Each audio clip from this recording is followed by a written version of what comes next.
What determines the greatness of a person? It's their thoughts. This timeless truth is proven by the lives of successful people like Elon Musk, Steve Jobs, and Jeff Bezos. As Napoleon Hill famously wrote, "What you think about, you become." But if that's true, why do so many people struggle to succeed? Don't they think about their future? Don't they see their own potential? Today's story will explore these questions and teach you a powerful lesson. We'll also learn some new English vocabulary to improve our language skills. So stay with us until the end. We promise this video will be worth your time. Once, in a crowded train station, there lived a beggar who survived by asking passengers for spare coins. One day, he noticed a sharply dressed businessman stepping onto the platform.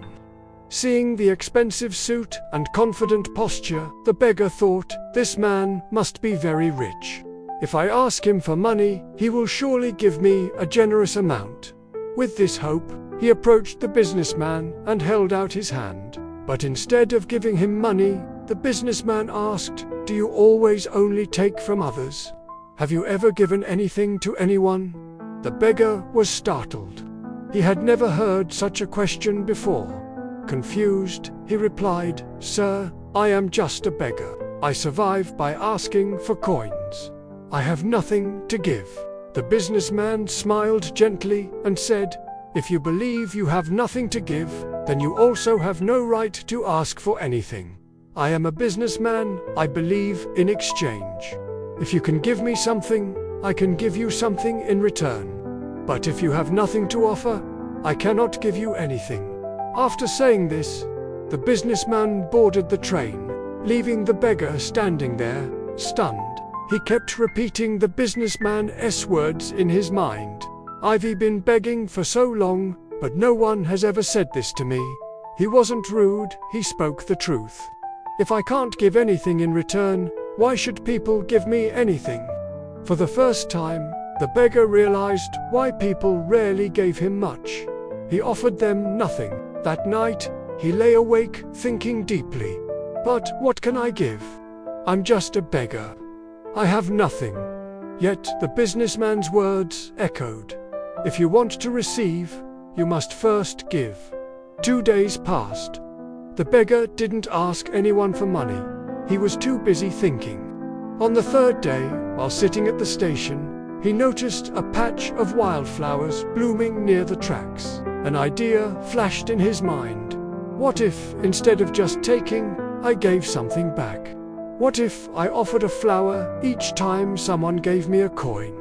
Determined, he picked a handful of flowers and returned to his spot.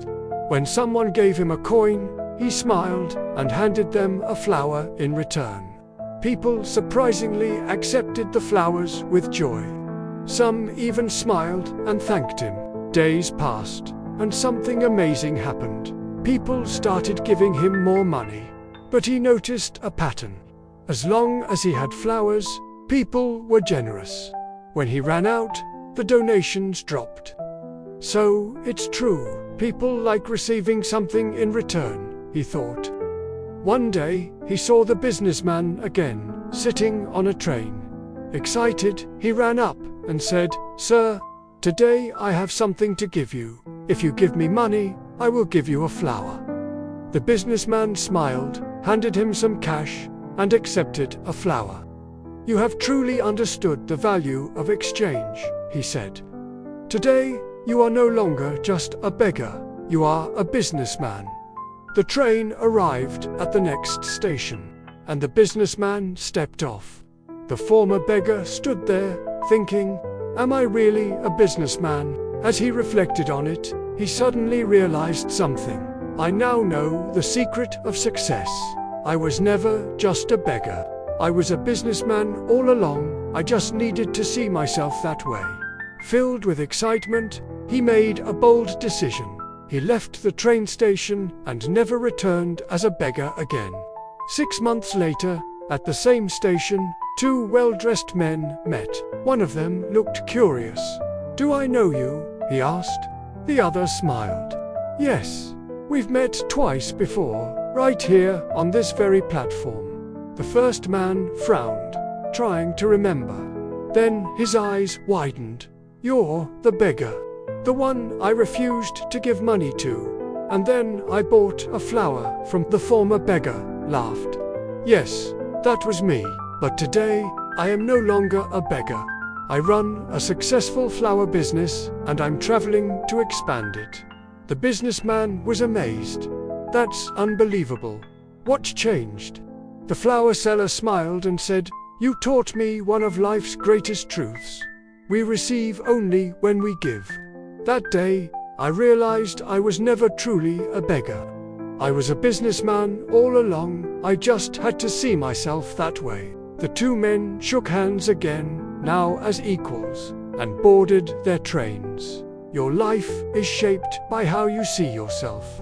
If you believe you are small, you will remain small. But if you recognize your inner potential, you can achieve greatness. So do not limit yourself. See yourself as strong, capable, and successful, because when your thoughts change, your future changes. If you enjoyed this story, give it a thumbs up, comment what you learned, and share it to inspire others. See you in the next story.